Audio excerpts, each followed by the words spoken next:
Ho he dit moltes vegades i ho repeteixo. Hi ha línies que jo, si sóc president, no les traspassaré. Buenas noches. Pues no estaba dispuesto y no ha sido investido. Un día después de la aprobación de la resolución independentista en el Parlamento de Cataluña, el Pleno ha rechazado investir a Artur Mas como presidente de la Generalitat. Lo vemos ya en las 5 W. Tal y como afirmaban todos los pronósticos y auguraba toda la oposición, la investidura de Artur Mas ha sido rechazada por el Pleno de la Cámara con 73 votos en contra al faltarles el apoyo de la CUP. Desde Junts pel Sí confían en poder llegar a un acuerdo para que la investidura salga adelante el próximo jueves a las 10 de la mañana. Se volverá a votar esa segunda votación ya sin necesidad de una mayoría de los votos. ¿Y el cuándo? Bueno, pues hoy es la primera votación, como les decíamos. Desde Ciudadanos han acusado a Artur Mas de mentir y manipular y de haberlo sido absolutamente todo con Jordi Pujol. Desde la CUP promueven al número 1 de Junts pel Sí, Raül Romeva, como sustituto de Artur Mas al frente del gobierno. El aludido considera que Mas es clave en el proceso, pero no imprescindible, dejando claro que estaría dispuesto a asumir el papel que como número 1 de la lista le correspondería.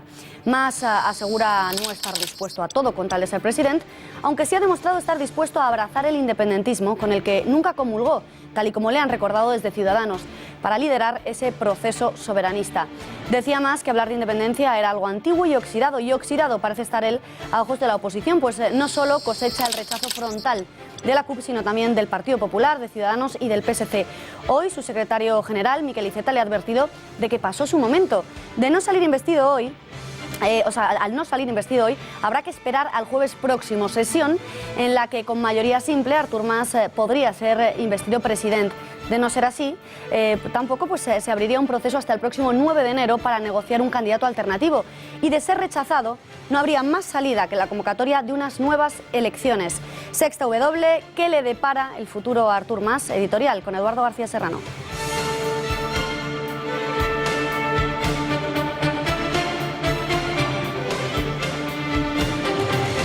Buenas noches, Beatriz. Pues no hace falta saber leer el vuelo de las águilas sobre el Aventino, en este caso sobre Montserrat, ni ser el oráculo del independentismo para vaticinarle a Mas que se guarde de los idus de noviembre, porque entre hoy y mediados del mes de los difuntos, Artur Mas va a ser arrastrado como un juguete roto hasta el vertedero de los políticos que sin convicción y por conveniencia abren la caja de Pandora y al final son devorados por las fuerzas que ellos han desatado y en un acto de suprema incompetencia se han mostrado incapaces de controlar. Ni ha sido investido presidente hoy, ni lo será con toda seguridad pasado mañana.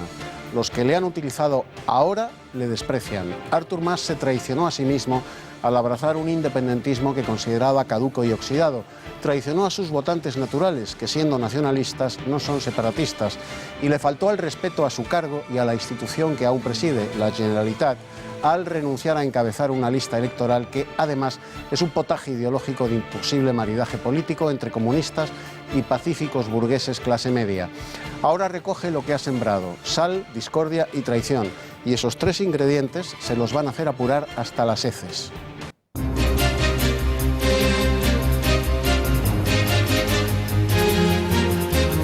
Ustedes nunca han sido independientes, así de contundente se mostraba la líder de Ciudadanos, Inés Arrimadas, en su alocución contra Artur Mas, al que acusa de envolverse en la estelada para tapar los casos de corrupción de su partido.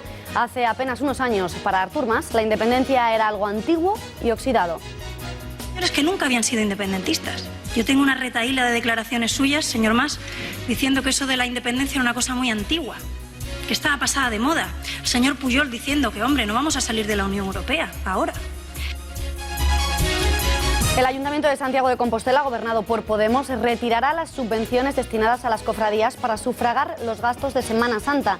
Según el regidor municipal, Martiño Noriega, esos fondos públicos deben ir destinados a otras necesidades de la localidad. Sin embargo, sí mantendrá las ayudas destinadas a las entidades islámicas. Ante las críticas de buena parte de sus vecinos, el alcalde ha mantenido que su postura igual casa un poco, dice, con la austeridad que comprometía a Jesucristo.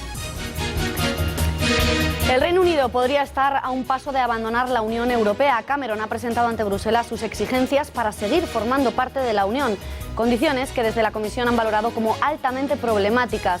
Además, el primer ministro británico ha advertido de que sus exigencias no son negociables y si finalmente decide plantear un referéndum para negociar su salida, el reingreso no sería una posibilidad.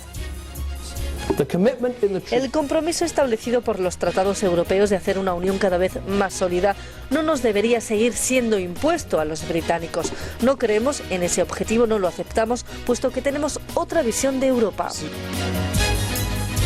Un territorio paria con consecuencias devastadoras para el empleo, el consumo y la inversión. Es el escenario que, a juicio de los empresarios catalanes, se dibuja en una hipotética Cataluña independiente. En este informativo hablaremos con su presidente, con José Bou.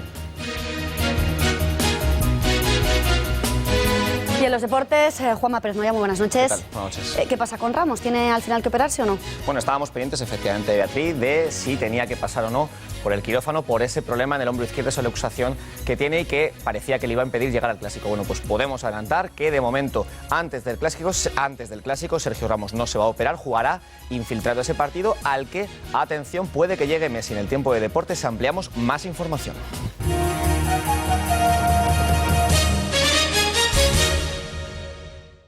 El Parlamento de Cataluña ha rechazado este martes investir de nuevo en su cargo al presidente de la Generalitat en funciones, Artur Mas, después de que éste no haya conseguido convencer a la CUP de que les dé los votos que necesitaban, mayoría absoluta en esta primera votación. No ha conseguido, ya que ha recibido tan solo 62 votos a favor, los correspondientes a Junts pel Sí, y 73 en contra, los del resto de la oposición, Ciudadanos, PSC, PP, Catalunya Sí que es Pot y la CUP.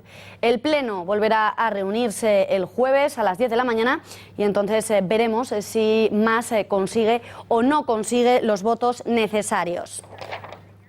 ¿Quién quiere vivir en un Estado que persigue criminalmente a aquellos que promueven les urnes? No hi és aquest concepte. I per què no hi és? No perquè sigui impossible, perquè d'altres hi han arribat així, perquè nosaltres sabem llegir els resultats.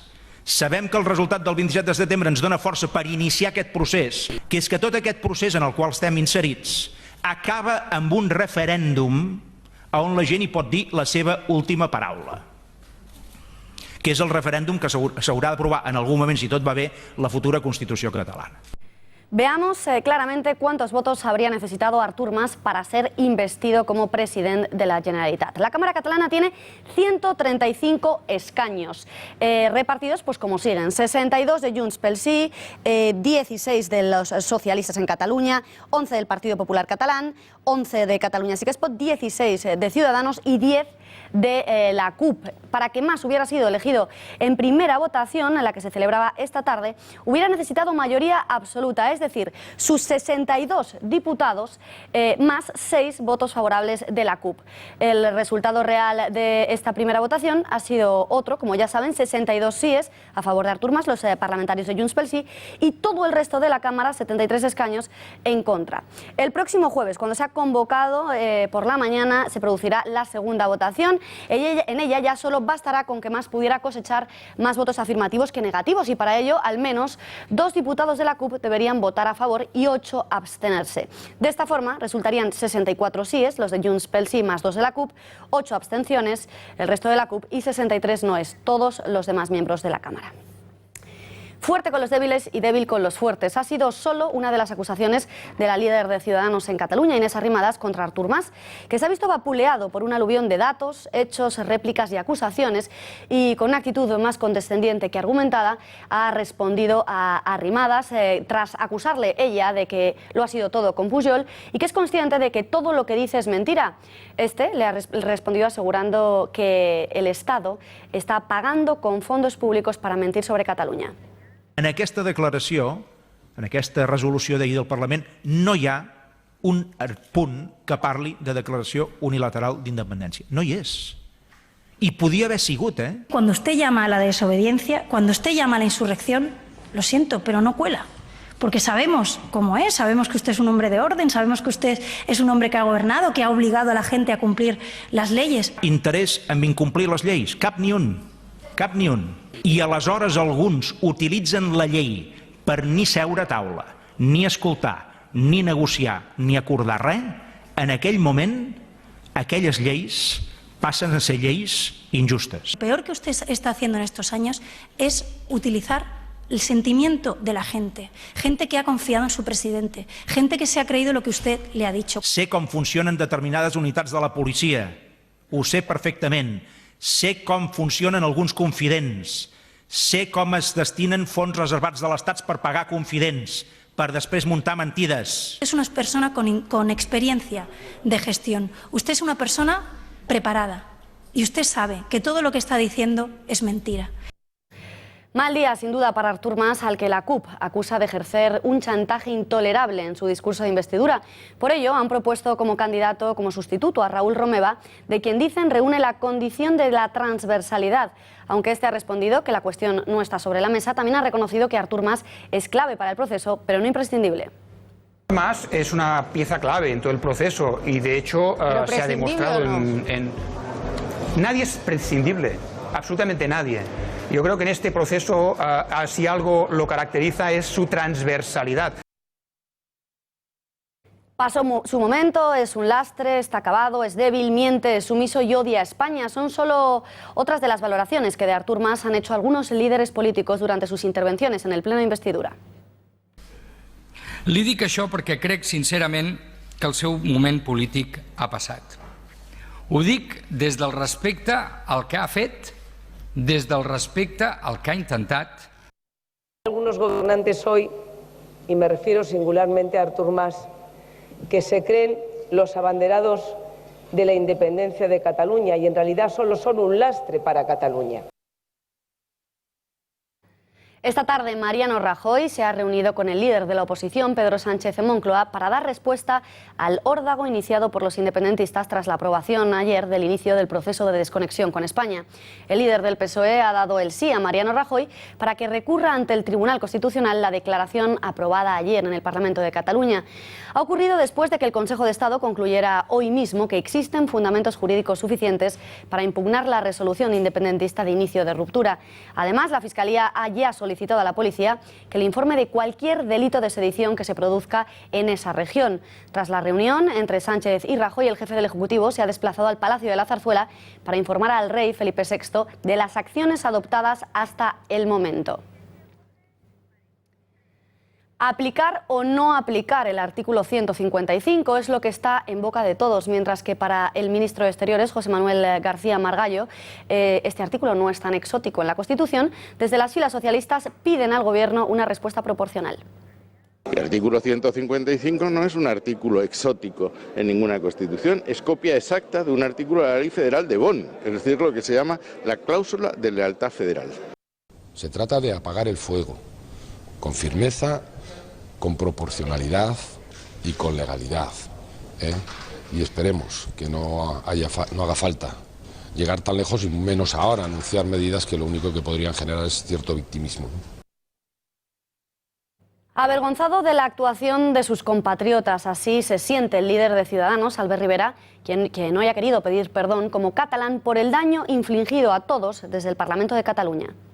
Hoy, en un día como este, en momentos difíciles de la historia de este país, es cuando más juntos tenemos que estar, cuando más tenemos que valorar lo que nos une y lo que hemos puesto en común en los últimos años. Y por eso yo creo que el Constitucional, espero y deseo que en breve, yo creo que en 24 horas, mañana mismo, pueda suspender esa resolución. La paradoja es que mientras se aprueba una moción como esa, que va a ser recurrida y suspendida, seguramente hoy se votará en el Parlamento de Cataluña otro fracaso más de Artur Mas, que es que no sale presidente y no sale investido porque no tiene mayoría. Por su parte, los soberanistas se escudan en el mandato popular para continuar en su camino hacia la independencia, algo que a juicio del líder de Unió, Josep Antoni Duran i Lleida, es una manipulación de la voluntad ciudadana. Ya no hay que repetir más, que es una declaración que no compartimos, lo he dicho hasta la saciedad, y que es lógico que el Gobierno presente un recurso de inconstitucionalidad, que ese recurso dará pie a en primer lugar, porque así lo solicita el Gobierno en el recurso, una suspensión de esa declaración adoptada ayer, y después pues llegará la sentencia que sin ninguna duda, a mí al menos no me cabe, no la tengo, va a anular esa sentencia. En el otro extremo se sitúan en convergencia, desde donde afirman que una ley que impide la voluntad popular debería ser ilegítima. Unas declaraciones que han obtenido su réplica en boca del ministro del Interior, quien ha recordado a los independentistas que no hay votos que legitimen saltarse la ley. Cuando una ley impide canalizar la voluntad del pueblo, esta ley acaba siendo ilegítima. Cuando el 70-80% de los catalanes quieren votar para decidir sobre su futuro y no hay ninguna ley dentro del Estado español que lo acepte, que canalice esta voluntad, esta situación roza la ilegitimidad. El diario El País publicó el pasado 5 de noviembre un artículo del periodista catalán Nacho Martín en el que relataba lo acontecido en el transcurso de una cena celebrada el pasado día 5 de octubre, es decir, tras las elecciones del 27 de septiembre, y en la que destacaba la presencia del presidente de la Asamblea Nacional Catalana entre varios empresarios, periodistas y políticos. Según cuenta Martín, los independentistas se mostraron satisfechos de que Junts pel Sí no hubiera obtenido la mayoría absoluta para poder justificar así la inflexibilidad de su desafío en la presión ejercida por la CUP.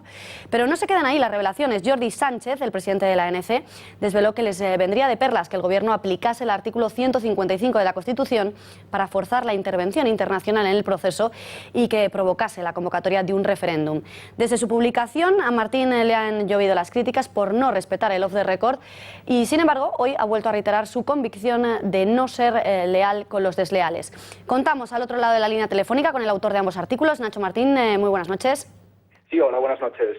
En su primer artículo denuncia la estrategia de los independentistas al afirmar que utilizan un doble lenguaje radicalmente distinto según hablen en público o en privado.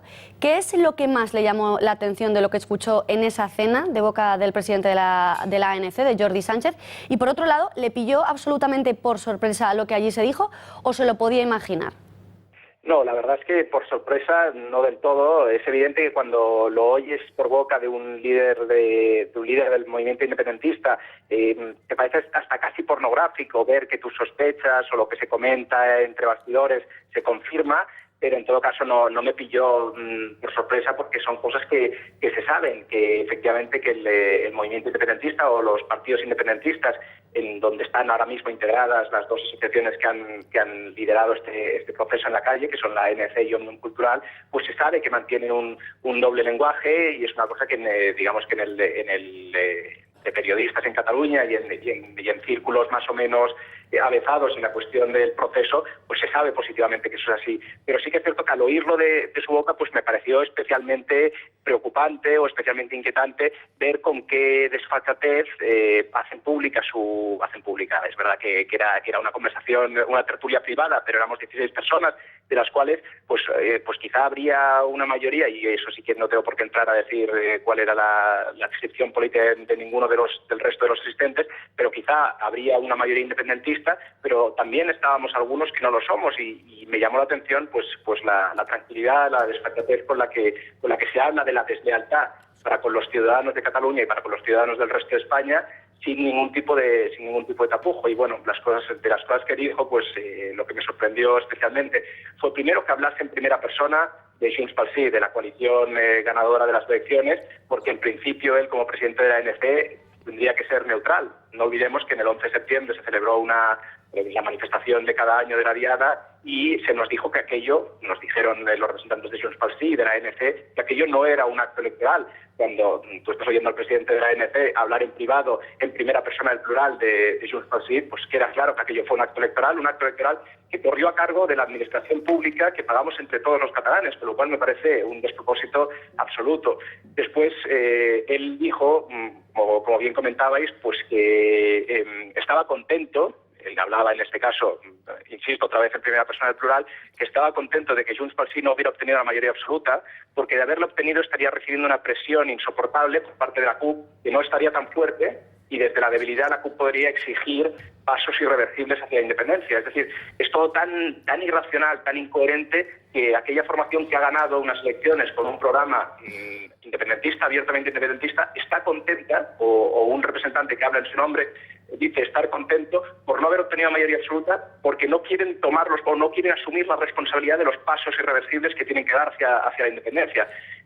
A mí me parece todo de un cinismo tal que, sinceramente, vuelvo a reiterar mi compromiso con el interés general y el hecho de que yo pondero dos valores. Uno, el compromiso de confidencialidad con unas personas que tienen una relativa importancia para mí, y el compromiso con el interés general cuando veo una deslealtad tan enorme, una diferencia tan abismal entre lo que se dice en privado y en público, y acabo tomando la decisión, insisto, después de haber oído en otras muchas conversaciones privadas, off the record, ya no con dirigentes políticos, sino con gente que no tiene, digamos, su cargo no tiene un interés público, cosas parecidas, pero esto me pareció especialmente grave, sobre todo a la luz de la resolución soberanista que ayer se aprobó finalmente en el Parlamento de Cataluña. Señor Martín, le pido respuestas un pelín más breves porque nos quedamos sin tiempo, pero lo que usted desvela es que los independentistas son absolutamente conscientes de que carecen de legitimidad, de mayoría social también, por supuesto, que su desafío no sería comprendido en Europa y que hacen todo esto para provocar una reacción del Estado, pero lo dicen así de abiertamente, así de claramente.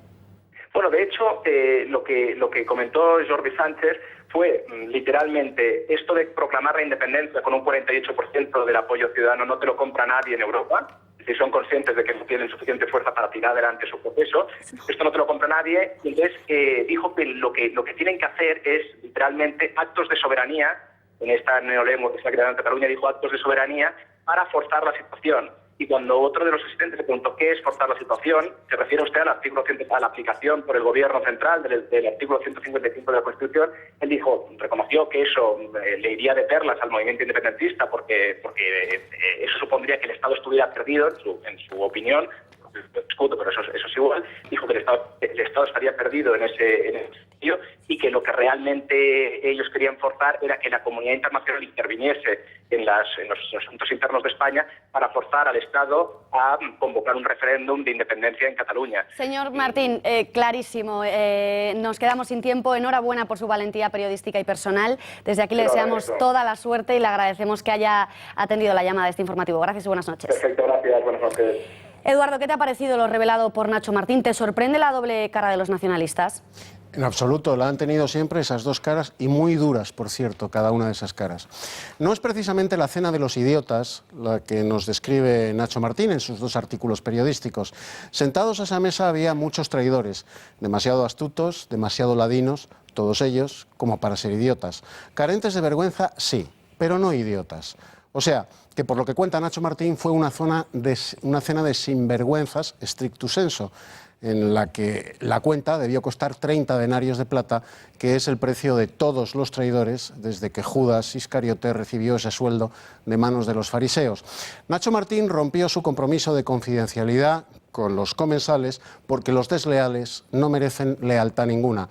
Por eso ha contado con pelos y señales el viscoso doble lenguaje de los separatistas que en privado reconocen carecer de mayoría social suficiente para proclamar la independencia y en público afirman todo lo contrario. Esos separatistas que en privado se ríen hasta de sus propias huestes, mientras que en público las jalean para que sean ellas las que se rompan la cara frente a la ley para provocar una intervención internacional en el proceso independentista. Buscan la algarada y el motín callejero mientras predican y proclaman la prudencia democrática para romper España. Nacho Martín los ha desnudado. No tienen mayoría social, pero sí mayoría parlamentaria. Y a eso algunos le llaman democracia representativa.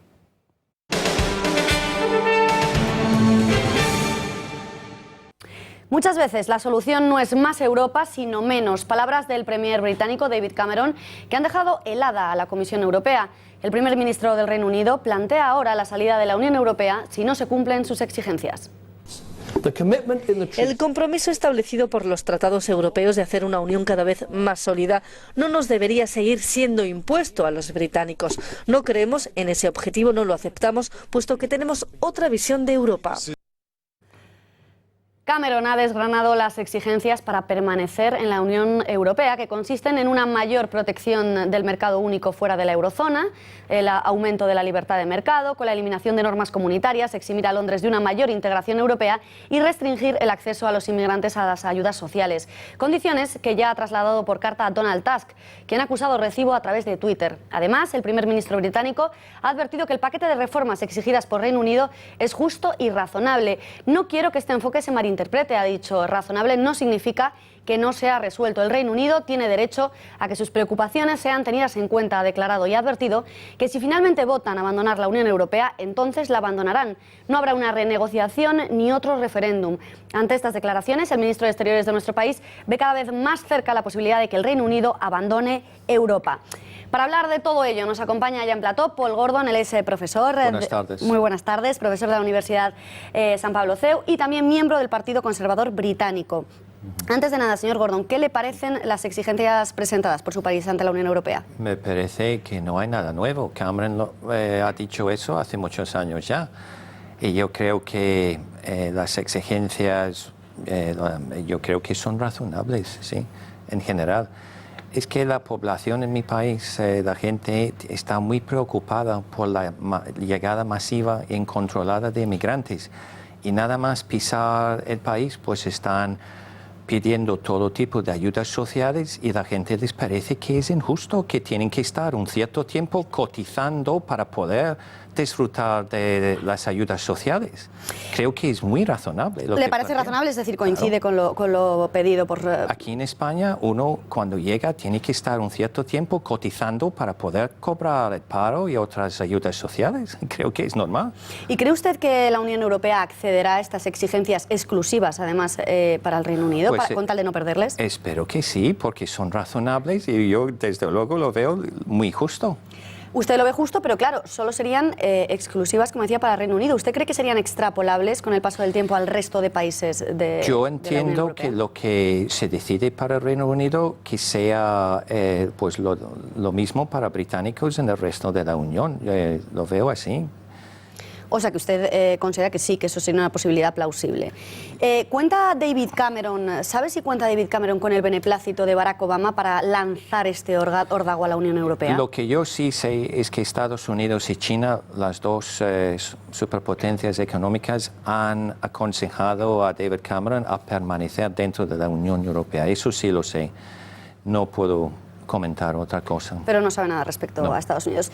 ¿Qué consecuencias tendría para Reino Unido y para el resto de Estados miembros que finalmente un país tan importante como el Reino Unido decidiera abandonar? Porque una de las primeras consecuencias, tengo entendido, que es que tendrían que volver a convocar un referéndum, el referéndum que se hizo en Escocia, porque claro, ese fue uno de los puntos que se votó, si querían seguir perteneciendo a la Unión Europea. Eso es una demanda del Partido Nacionalista Escocés.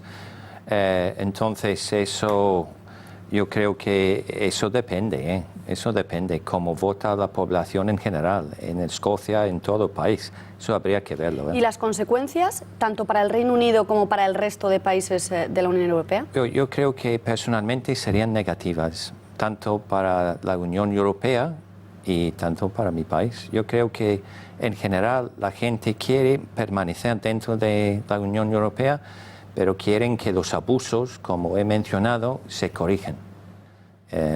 Pero ustedes son un país privilegiado dentro de los Estados miembros. Sí, pero tenemos una inmigración tremenda, incontrolada, y es que no damos abasto en las ayudas sociales.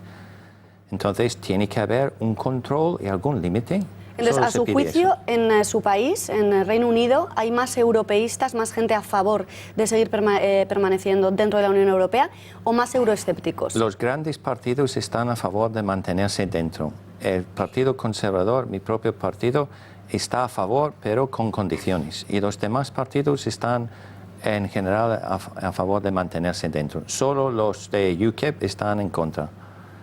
¿Y usted se cree al primer ministro británico cuando lanza esa advertencia de que no será renegociable, que si finalmente en su país votan salir de la Unión Europea, es que no hay más. va a ser absolutamente irreversible? La soberanía del pueblo está por encima de todo, sí. Eso es así, claro. ¿Y usted cree que va a llegar al punto de convocar el referéndum? Imagínese, vamos a pensar en un escenario que la Unión Europea El referéndum se va a convocar porque estaba en el programa electoral. Se va a convocar, que sí o sí, se va a convocar. Y si la Unión Europea accede a todas sus exigencias y sale... Lo dudo. Conociéndoles, los franceses y los alemanes, lo dudo, pero... En el caso hipotético de que accedieran a todas sus peticiones, se convocara el referéndum y saliera que los británicos no quieren seguir... Se va a convocar sí o sí, no hay más. Es decir, se va a convocar y si sale que no quieren seguir perteneciendo a la Unión Europea, da igual lo que haga Bruselas. No, en absoluto. Si hay una negociación que llega a buen término, se va a seguir con el referéndum, pero la gente votará a favor, evidentemente. Entonces, el referéndum, independientemente de las negociaciones, se va a celebrar. ¿Y usted lo que cree es que cambiará la opinión de los ciudadanos en función de lo que haga Bruselas? Va a influir. Y creo que Bruselas debería utilizar un poco el sentido común, porque lo que pide mi país no creo que no es razonable. Señor Gordon, pues clarísimo su análisis. Muchísimas gracias por habernos acompañado Encantado, en este un placer. informativo y esperamos en las próximas semanas, según se vayan desarrollando los acontecimientos, poder contar con su presencia. Por Gracias, supuesto. buenas noches. Gracias. Eduardo, ¿consideras que la Unión Europea debe ceder ante las exigencias de Cameron? Vamos a ver, Beatriz, el célebre parte meteorológico de la BBC que advertía a los británicos de que una tormenta sobre el Canal de la Mancha aislaba al continente europeo del Reino Unido resume mejor que toda la bibliografía histórica al respecto el espíritu no solo inglés, pero fundamentalmente inglés y su altanera y despectiva visión de lo que llamamos Europa y ellos denominan, con esa arrogancia genuina de las élites educadas en Eton y doctoradas en Oxford, el continente. Ahora David Cameron advierte a la Unión Europea de que si no acepta sus condiciones, el Reino Unido se irá. Y lo cierto es que produce regocijo el desafío inglés de 1 contra 27 en un continente en el que el papanatismo de la Unión Europea, sobre todo en España, es la nueva religión política. Un viejo aforismo mexicano dice del país azteca, tan lejos de Dios y tan cerca de los Estados Unidos.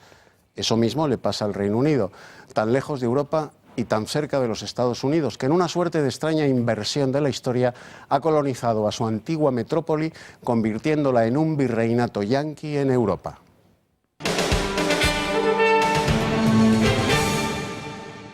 Los empresarios catalanes muestran su profunda preocupación por las repercusiones que la resolución de desconexión con España aprobada ayer por el Parlamento puede tener sobre la economía en Cataluña. Consideran que lo aprobado ayer convertiría a esa región en un territorio paria y que tendría efectos devastadores sobre el empleo, la inversión y el consumo. Es lo que afirman los empresarios de Cataluña en una nota de prensa remitida hoy a los medios de comunicación. Precisamente su presidente, José Bou, se encuentra al otro lado del teléfono. Señor Bou, antes de nada, muy buenas noches.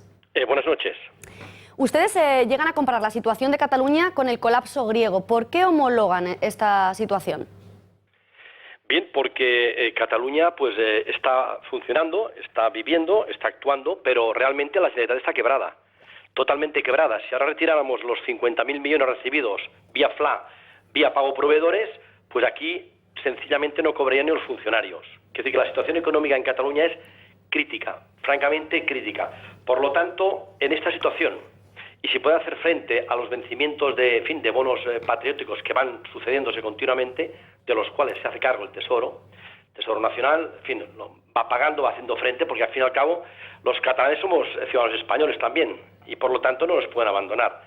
Pero en esta situación, tomar el camino que se ha tomado, porque ya se ha tomado este camino, esto va en serio, pero ¿y de qué manera? Claro, fíjese qué podría pasar sin estar en Europa. Un colapso económico total. Señor Bou, ustedes llevan mucho tiempo alertando de las consecuencias catastróficas, dicen, de esa hipotética independencia en Cataluña. Habla de una situación crítica. Aunque aún no se ha consumado, aunque usted dice que ve que esta vez va en serio y que ya ha empezado, ¿están notando ya los efectos del desafío? Bueno, se han notado a través de estos 3 años. Desde el año 12... Hasta ahora se han notado, hay datos, lo que ocurre es que son datos estadísticamente, pues ponderados o moderados. Se han ido 1.500 empresas de Barcelona a Madrid. Eso quizás es lo que duele más, aquí no, pero esto es así, en 3 años se han deslocalizado y han ido a Madrid, que Madrid un poco es la competencia, ¿no? Es la segunda gran metrópolis de España, junto con Barcelona. Por lo tanto, claro que hay datos, pero estos datos realmente, son indicativos, pero no son muy importantes a razón del porcentaje. Pero otra cosa es lo que ocurrió la semana pasada, lo que está ocurriendo hoy, esta mañana y esta tarde en el Parlamento, ayer también. Esto es de una gravedad absoluta, porque claro, incluso mucha gente que votó a Junts pel Sí, pero mucha gente, que no son separatistas, pero bueno, son gente que, yo por lo menos les diría que son poco solidarios, ¿no? Se votó para dar fuerza a un gobierno de la Generalitat, porque se votaron autonómicas, y aquí las autonómicas se vota pues a Convergencia y Unió toda la vida, pues ahora se ha votado a Junts pel Sí. Otra cosa será el 20 de diciembre que pasará. Pues se votó muchísima gente, esperando dar fuerza al gobierno de la Generalitat para tener más preponderancia, una situación, de poder y de fuerza sobre Madrid para poder negociar y sacar. Esta era un poco la idea, pero claro, es que nos encontramos con una declaración de República Catalana. Es que ha habido incluso empresarios nacionalistas o separatistas que bueno, que el caso de Grifols es clarísimo, que ha deslocalizado la compañía en un 75% y se ha ido a Irlanda.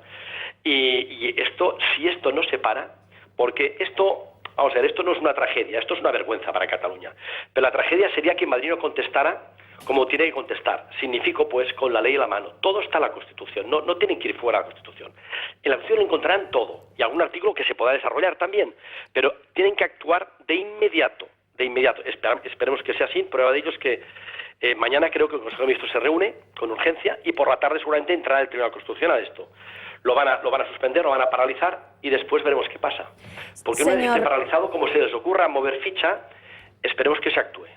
Señor Bou, está instando usted al Gobierno a que desde luego no le tiemble la mano al aplicarla. Habla de 1.500 empresas deslocalizadas, todavía no se ha producido la independencia. ¿Tienen ustedes una cifra más o menos indicativa de cuánta inversión han perdido desde el inicio del proceso?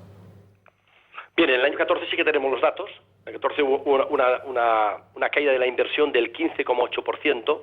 Cuando el resto de España tuvo un aumento de la inversión de un 9,8%. Ese ya lo tenemos, el dato de los 14 sí lo tenemos y ¿qué se ha notado? Pero realmente, vamos a ver, es tan gordo lo que se pretende hacer que el inversor extranjero, porque también hablamos con ellos, incluso nosotros tenemos alemanes, franceses, ingleses, tenemos algún empresario que dice que es catalán porque quiere ser catalán o español, en fin, allá cada cual está afincado aquí y está con nosotros, con empresarios de Cataluña. Y claro, ellos nos dicen que no va a ser, es que no se lo pueden creer todo esto. No. En fin, esto es un país moderno, es un país occidental, es un país europeo. En fin, en el tercer milenio, a cabo del siglo XXI, ¿cómo se va a producir esto? Pactar no se va a pactar, porque no se puede pactar la independencia. España no se puede suicidar. Y por otro lado, saltar la legalidad a la torera. Claro, esto no se lo cree nadie. Pero claro, es que después de lo que ha pasado, de esta declaración, ahora se lo empiezan a creer. Por lo tanto, si no se actúa, no son 1.500, no. Serían decenas de miles de empresas que huirían de aquí. Por último, y las 10 principales empresas que Cataluña tiene, que tienen prácticamente las dos terceras partes del mercado en el resto de España, esas se deslocalizarían todas. Por lo tanto, la actuación ha de ser inmediata y firme. Por último, señor Bou, ustedes han hecho una gran labor didáctica explicando a muchos trabajadores las consecuencias de la independencia, como está haciendo esta noche también con nosotros. Ya hemos hablado de los empresarios, pero ¿qué preocupaciones les trasladaban los trabajadores catalanes? Miren, nuestros trabajadores, en fin, de hecho de política tampoco sabemos los empresarios, pero los trabajadores, quizás saben algo menos, o se preocupan menos. Y quizás es hasta bueno, ¿no?, que sean del Barça o del Madrid y que, en fin, y de la selección española, y hasta a veces es bueno que no den muchas vueltas y empiecen a hablar y a preocuparse y a discutirse. Pero claro, hay un momento que ellos perciben y están percibiendo una realidad que es una realidad, yo diría que histórica, y es que en cualquier situación crítica, en cualquier situación de crisis, sobre todo crisis económica, siempre el que sufre más es el más débil, y el más débil es el trabajador. Y ellos saben perfectamente que son los que sufrirían más. Prueba de ello que en las zonas donde hay, digamos, más trabajadores, más personas que cobran salarios, es donde Junts por Sí ha sacado menos votos o las CUP, y donde han aumentado, en este caso, pues Ciudadanos bastante, y también PP y Partido Socialista han sacado votos. Quiere decir que de alguna manera los trabajadores no están por la independencia. Está, en fin, esa burguesía, esos hijos de papá que los hay también, después mucha gente de los campos, de las comarcas, que todos son esteladas y que ven el TV3, en fin, la labor está hecha. Pero realmente los trabajadores son conscientes, porque nosotros se lo hemos transmitido cuáles pueden ser las consecuencias económicas, y son muy conscientes de que, desde luego, esto tiene que pararse, porque si no se les para, se van a crecer, y esto será muy difícil solucionarlo. Clarísimo, señor Bou. Por lo tanto, hay que pararlo de inmediato. Desde luego, señor Bou, pues desde aquí desearle muchísima suerte a todos los empresarios y trabajadores catalanes, por supuesto, esperando de corazón pues que no se cumplan esos pronósticos de tantos trabajadores catalanes que pueden sufrir tantísimo. Gracias y buenas noches. Muchas gracias a ustedes.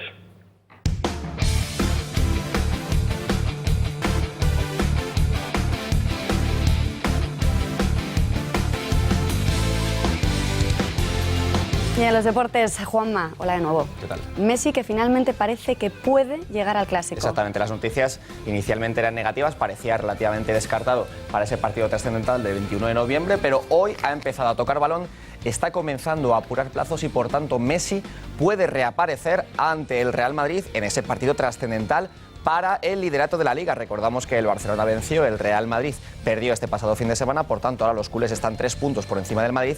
En ese partido, en el caso de ganar el Bernabéu, podrían dar un golpe muy serio a la Liga y Messi, como ya decimos, podría estar ahí, por lo menos parece que está mucho más cerca. Otro del que estamos pendientes de si llega o no llega al Clásico es de Sergio Ramos, el jugador del Real Madrid. Marcó un golazo en Sevilla en ese partido que el Real Madrid perdió y justo al marcar ese gol de Chinera se resintió de esa luxación en el hombro. Como estamos viendo, no pudo el Camero ni siquiera celebrar su tanto. Bueno, pues estábamos pendientes de esas pruebas que tenía que realizarse hoy y lo que podemos adelantar es que al Clásico Ramos quiere llegar sí o sí, por lo tanto lo que el jugador, el central, el capitán del Real Madrid tiene decidido es infiltrarse para poder llegar a ese partido y posteriormente valorar o no si operarse para poder estar al 100% en la próxima Eurocopa. Un Sergio Ramos al que también vimos al final de ese partido ante el Sevilla debatir con Cristiano Ronaldo, que estaba muy molesto. Cada vez vemos más molesto, más enfadado al portugués, lo estamos viendo justo en pantalla, lo que le dijo: jugamos muy atrás. Enfado de Cristiano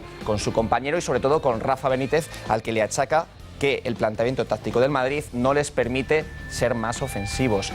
El Real Madrid también tiene la actualidad marcada por el caso de Benzema. Como ya sabemos, está acusado, está imputado por una supuesta extorsión sexual a Mathieu Valbuena, su compañero de la selección. Hoy le hemos visto entrenar una vez más en Valdebebas. No estuvo en Sevilla, no pudo ser convocado para ese partido. Rafa Benítez le dejó apartado. Veremos si llega para el Clásico del día 21 y sobre todo si llega al 100% de condiciones. Benzema hoy ha denunciado que se están filtrando las escuchas de ese caso con Valbuena, en las que se le oye hablar con el supuesto extorsionador de su compañero. Y un exmadridista, en este caso, también ídolo de la grada blanca, Iker Casillas, ha sido hoy premiado por Mariano Rajoy con la medalla o la más alta distinción del deporte, la Gran Cruz de la Real Orden del Mérito Deportivo a Casillas. Ojo, porque Mariano Rajoy, como estamos viendo, se ha liado, le ha costado imponer esa medalla a Casillas, que finalmente ha sido él el que ha tenido que colocársela. Un Mariano Rajoy que fue atacado precisamente por otro deportista español que no ha tenido problemas en representar a España en diferentes ocasiones a pesar de esto, a pesar de escribir esto: Visca Cataluña, independencia ya, hombre, ganas de vomitar en la cara de este personaje. Durísimas declaraciones de este tenista que, como ya decimos, en muchas ocasiones representó a España y no le importó a pesar de ese sentimiento independentista. Nos vamos a ir con una noticia triste para la familia del Atlético de Madrid. El fallecimiento del Pechuga San Román. Fue durante 15 años el portero de la entidad rojiblanca, un ídolo. Después se dedicó al boxeo, al flamenco. Un personaje muy interesante, tienen su historia en puntopelota.es y desde aquí nos sumamos a el lamento por esta pérdida.